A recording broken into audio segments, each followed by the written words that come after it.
પેલા જિગ્નેશ મેવાણી ઉભા થઈને રજૂઆત કરતા ઈ બેન છે ચગા કેનાલે આત્મહત્યા કરવા આવ્યા છે બેન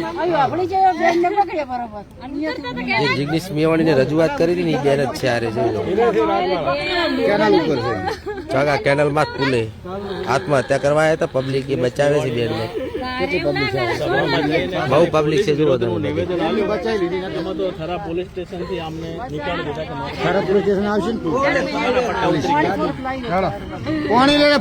દીધા બચાવો થરા પોલીસ ને જાણ કરવા વિનંતી। મિત્રો અત્યંત ચોંકાવનારો કિસ્સો સામે આવ્યો છે। 6 ડિસેમ્બરના દિવસે થરાદના મારા જાહેર કાર્યક્રમના મંચ ઉપરથી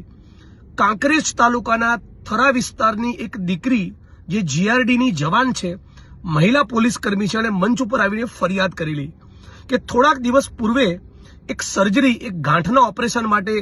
એ પાટણની પ્રાઇવેટ હોસ્પિટલમાં ગઈ હતી। ત્યાં એ દીકરીની એના પરિવારજનોની જાણ બહાર એની મરજીની વિરુદ્ધ એની ગર્ભાશયની કોથળી કાઢી નાખવામાં આવી અને એનું જીવન બરબાદ કરી નાખવામાં આવ્યું। એ દીકરીએ જાહેર મંચ પરથી કહેલું કે આવનારા દિવસોમાં તાબડતોબ આ ઘટનાનો કોગ્નિઝન્સ લઈ પાટણ પોલીસ દ્વારા ગુનો દાખલ કરીને તપાસ કરવામાં ન આવી, આરોપીઓની ધરપકડ કરવામાં ન આવી, ડોક્ટર સામે કાર્યવાહી કરવામાં ન આવી તો મને આત્મવિલોપનની ફરજ પડશે। આ વિડીયો સમગ્ર બનાસકાંઠા, થરાદ, પાટણ, આખા ઉત્તર ગુજરાતમાં વાયરલ થયો હોવા છતાં ભારતીય જનતા પાર્ટીની આ સરકાર અને એમની પોલીસ, પાટણ પોલીસ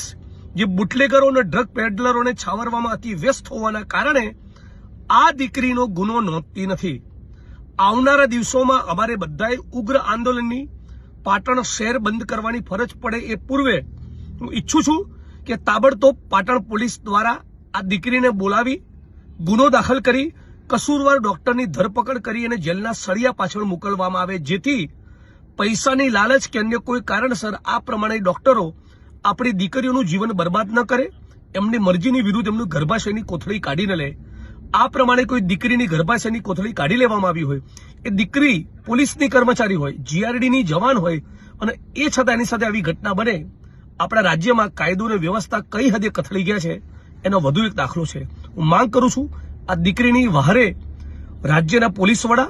રાજ્યના ગૃહમંત્રી આવે તાબડતોબ ગુનો દાખલ કરાવી 24 કલાકમાં એની ધરપકડ કરે, જે ડોક્ટરના પાપના કારણે આ ઘટના બની છે।